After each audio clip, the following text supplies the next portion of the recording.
کام سے واپس آ کر موبائل دیکھا تو اس کی کالز اور وائس میسیجز آئے ہوئے تھے۔ وائس میسیجز میں وہ روتے ہوئے کہہ رہی تھی کہ گھر والے زبردستی میری شادی کہیں اور کر رہے ہیں، مگر مجھے تم سے شادی کرنی ہے۔ تمہیں خدا کا واسطہ ہے، پلیز آ کر مجھے یہاں سے لے جاؤ۔ وائس میسیج سن کر میں نے اس کو کال کی مگر نمبر بند جا رہا تھا، تو میں نے اگلی صبح کی فلائٹ پکڑی اور پاکستان واپس آ گیا۔ اس کے گھر گیا تو اس کے بھائیوں سے میری لڑائی ہو گئی۔ سارے محلہ اکٹھا ہو گیا، یہاں تک کہ پولیس بھی آ گئی۔ پولیس والے مجھے پکڑ کر تھانے لے گئے اور پوچھ تاچھ کر کے چھوڑ دیا۔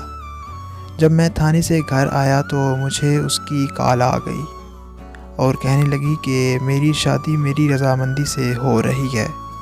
میں نے پوچھا تھا کہ پھر اس دن وہ وائس میسیج کیوں کیا، تو کہنے لگی کہ میں بس یہ چاہتی تھی کہ تم مجھے بے وفا نہ سمجھو، مگر مجھے کیا پتہ تھا کہ تم پاکستان آ جاؤ گے۔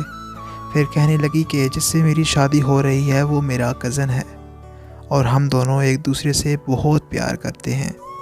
تم پلیز ہماری شادی کو خراب مت کرو اور واپس لوٹ جاؤ۔ اور اس طرح اس کی شادی کے ایک دن بعد میں پاکستان چھوڑ کر چلا گیا۔ 2 سال بعد جب میں پاکستان شادی کرنے کے لیے آیا تو شادی کی شاپنگ کرتے ہوئے مجھے بازار میں اس کی ماں مل گئی، تو انہوں نے مجھے بتایا کہ میری بیٹی تم سے بہت پیار کرتی تھی، میرے شوہر اور بیٹوں نے اسے بہت مارا تھا، مگر اس نے ہار نہیں مانی، وہ بس تمہارا نام لیتی رہتی تھی۔ وہ کہتی ہوتی تھی کہ تم آ کر سب ٹھیک کر دو گے، اور تم سچ میں آ گئے، مگر اس دن وہ اپنے باپ کے سامنے ہار گئی، کیونکہ وہ اپنے باپ کی خودکشی نہیں دیکھ سکتی تھی۔ شادی تو اس نے کر لی مگر اسے کبھی سکون نہیں ملا، وہ ایک زندہ لاش بن کر رہ گئی تھی، کسی سے کوئی بات نہیں کرتی تھی، نہ ہنستی تھی اور نہ ہی روتی تھی، اور آہستہ آہستہ وہ پاگلوں والی حرکتیں کرنے لگی، جس کی وجہ سے اس کے شوہر نے اسے طلاق دے دی۔